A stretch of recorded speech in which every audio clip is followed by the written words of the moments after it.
Hey guys, how's it going? My name is Adam. Today I'm going to show you how to get free stuff on eBay. So first of all, go ahead to your App Store, Google Play.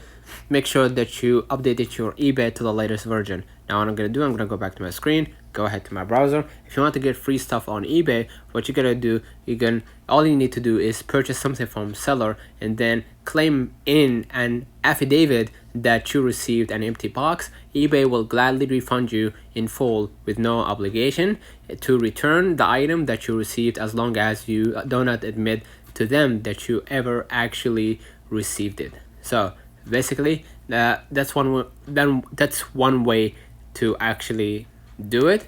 All right, and basically that's it. Let's wait on the comments. If this video helped you, don't forget to like and subscribe, turn on the notification bell to receive every video we upload. Thank you for watching, and we will definitely see you in the next one.